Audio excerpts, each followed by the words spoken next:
जब किसी देश का पार्टीशन होता है तो खींचती तो रेखा जमीन पे है, पर असल में वो लोग जो सदियों से एकजुट थे, उनकी भाषा, कल्चर, रिलेशन एक समान थी, उन्हें एकाएक मजबूर किया जाता है एक दूसरे से बिछड़ने। इतिहास के पन्नों पर कई ऐसे दर्दनाक पार्टीशन की कहानियां दर्ज है और उन्हीं कहानियों में से एक है the partition of Korea between the north Korea and the south Korea.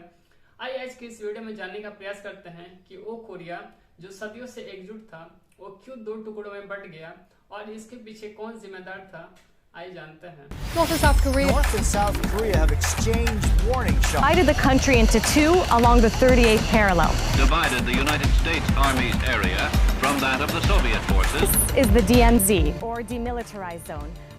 दोस्तों, हमारी कहानी की शुरुआत होती है आज से करीब 600 साल पीछे, जब कोरियन पेनिसुला एक यूनाइटेड टेरिटरी हुआ करती थी जोसेन डायनेस्टी के अंडर, जो पिछले 500 से ज्यादा वर्षों से इस रीजन पर राज कर रही थी, जिसका शासन 1392 से शुरू हुआ था, ठीक है, गॉर्बे डायनेस्टी के कोलैप्स करने के बाद से, और इसका शासन 1910 में समाप्त हुआ जब जापान ने कोरिया को अपने कब्जे में ले लिया। इसी बीच 1894 से 1895 तक कोरिया पर अधिकार के लिए चाइनीज एंड जापानीज फोर्सेस के बीच लड़ाई लड़ी गई, जिसे सिंगो जापानीज वॉर के नाम से जाना जाता है। और 1910 से 1945 तक कोरिया एक जापानीज कॉलोनी था। जापानीज कॉलोनी के अंडर कोरिया 35 सालों तक एक क्रूएल जापानीज रूल के अंडर रहा। ये वो समय था जब कोरियंस स्ट्रगल कर रहे थे अपने कल्चर को बचाए रखने के लिए। जापानीज रूल के अंडर स्कूलों में कोरियन हिस्ट्री और लैंग्वेज के टीचिंग की परमिशन नहीं थी। लोगों को जापानीज नाम अपनाने और जापानीज को अपनी भाषा के रूप में उपयोग करने के लिए कहा जाता था। इसके अलावा जापानीज ने कोरिया के इतिहास को मिटाने के लिए कई इंपॉर्टेंट डॉक्यूमेंट्स चला दिए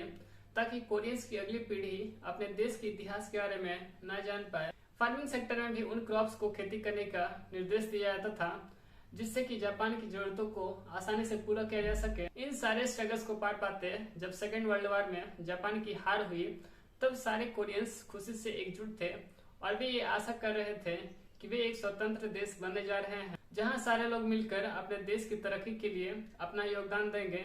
पर शायद उन्हें यह मालूम नहीं था कि उन्हें आगे और किन किन मुसीबतों का सामना करना पड़ेगा। दरअसल जैसे जैसे सेकेंड वर्ल्ड वॉर खत्म होता नजर आ रहा था, एलाइड पावर्स के बीच यह स्पष्ट हो गया था कि कोरिया सहित जापान के कब्जे वाले टेरिटरीज का एडमिनिस्ट्रेशन तब तक करना पड़ेगा जब तक वहां इलेक्शन कंडक्ट नहीं की जा सकती और वहां पे लोकल गवर्नमेंट सेटअप नहीं किए जाते। यूएस गवर्नमेंट ये जानती थी कि फिलीपींस के साथ साथ वे जापान का भी एडमिनिस्ट्रेशन करेंगे, इसलिए वो कोरिया की ट्रस्टीशिप लेने के लिए तैयार नहीं थी। अनफॉर्चुनेटली कोरिया यूएस के लिए उस समय हाई प्रायोरिटी नहीं था। तो वहीं दूसरी तरफ सोवियत यूनियन उस जमीन पर कदम रखने और उस पर कंट्रोल करने के लिए तैयार था। 6 अगस्त 1945 को यूएसए ने जापान के हिरोशिमा पर एटम बम गिराया। 2 दिन बाद सोवियत यूनियन ने जापान पर युद्ध की घोषणा की और मंचूरिया पर अटैक किया। 15 अगस्त को नागासाकी पर एटॉमिक बॉम्बार्डिंग के बाद किंग हिरोहितो ने सेकेंड वर्ल्ड वॉर को समाप्त करते हुए जापान के सरेंडर करने की घोषणा की। इस समय तक यूएसएसआर जापानीज आर्मी को कुचलते हुए कोरिया पहुंच चुका था।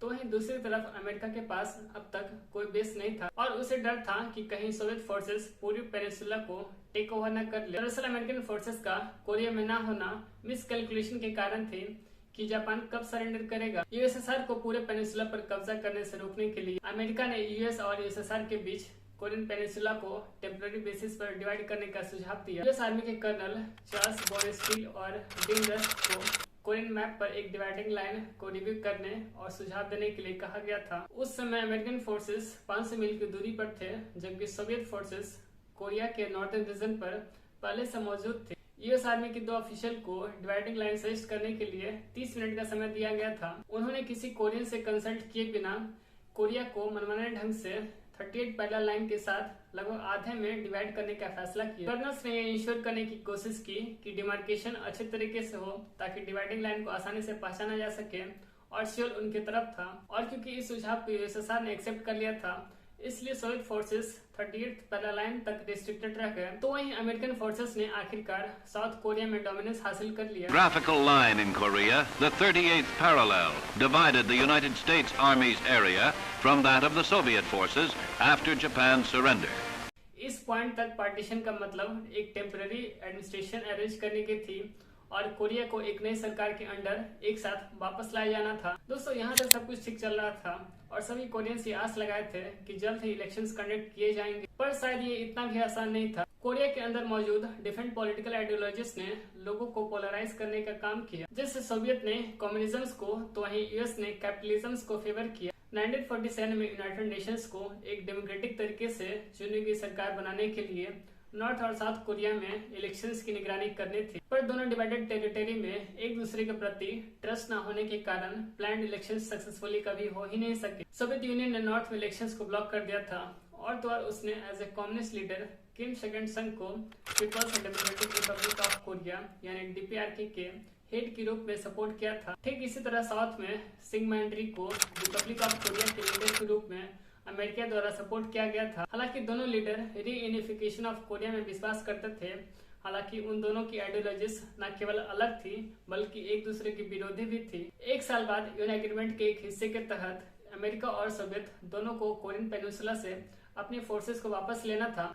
हालांकि ऐसा हुआ भी, फिर भी दोनों सुपर पावर्स के एडवाइजर्स और डिप्लोमेट्स के रूप में वहां पर काफी प्रेजेंस थे। नए अलग किए गए क्षेत्र में अक्सर डिवाइडिंग लाइन के पार क्लैश होने की रिपोर्ट की जाती थी, पर 1950 तक वैसा कोई सीरियस अटैक नहीं हुआ था। 1950 के मिड में सोवियत यूनियन द्वारा सपोर्टेड DPRK ने कम्युनिस्ट रूल के तहत पूरे पेनिनसुला को यूनाइट करने का मौका देखते ही आरओके पर अटैक करना शुरू कर दिया। DPRK की आर्मी ने 3-4 महीने के भीतर ही पूरे पेनिनसुला को अपने चपेट में ले लिया। And without warning, in June 1950, the North Korean Communist forces launched a bloody, costly, destructive invasion. हालांकि जैसे ही यूनाइटेड नेशन ने इंटरवीन किया, 15 देशों की ट्रूप्स साउथ कोरिया के लिए सहायक सेना के रूप में साथ आए। मामला तबाह और कॉम्प्लिकेटेड हो गया जब चाइना ने DPRK को सपोर्ट किया। यह कन्फ्लिक्ट जून 1950 से जुलाई 1953 तक चला, जिसमें 3 मिलियन से भी ज्यादा लोगों ने अपनी जान गंवाई, जिसमें सिविलियंस और सोल्जर्स दोनों शामिल थे। फाइनली जुलाई 1953 में एग्रीमेंट पर साइन करके यह लड़ाई समाप्त हुई,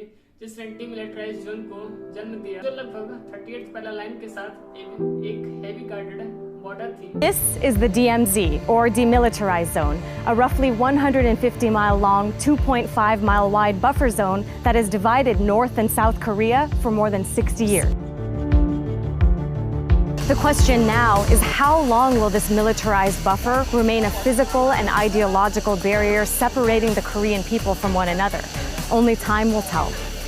पर ना तो सुपर पावर्स द्वारा की गई प्लानिंग और ना ही डेवास्टेटिंग कोरियन वार कोरिया को फिर से यूनाइट कर पाई। आज नॉर्थ कोरिया और साउथ कोरिया न केवल पॉलिटिकल और ज्योग्राफिकल वाइज एक दूसरे से अलग हो गए हैं, बल्कि लगभग 7 डिकेड्स के सेपरेशन ने उन्हें पूरी अलग दुनिया में बदल दिया है। साउथ कोरिया जहां डेमोक्रेसी, फ्रीडम ऑफ स्पीच में बिलीव करता है और $1 ट्रिलियन इकोनॉमीज में से एक है। साउथ कोरिया ने वार के बाद एक एग्रीकल्चरल इकोनॉमी को बिजनेस ओरिएंटेड वाले राष्ट्र में बदल दिया और सियोल को वर्ल्ड्स लीडिंग डिजिटल सिटी के रूप में रैंक दिया गया, जबकि पूरे साउथ कोरिया को tech capital of the world माना जाता है। तो वहीं दूसरी तरफ नॉर्थ कोरिया एक डिक्टेटर के द्वारा चला जाता है और 1948 से किम डायनेस्टी द्वारा रूल किया जाता है। देश के इंफ्रास्ट्रक्चर डेवलपमेंट के मामले में ग्लोबल स्टैंडर्ड से 50 साल पीछे है, जहां की आबादी आज भी एड फंडिंग के सहारे जीवित है। दोनों देशों की citizens rights, economies, societies, law and order और डेली लाइफ अलग हैं, लेकिन एक यूनिफाइड नेशन के रूप में कोरिया के हजारों वर्षों का इतिहास हमेशा उसके मनमाने विभाजन की याद दिलाता रहेगा। तो दोस्तों बस आज की वीडियो में बस इतना ही।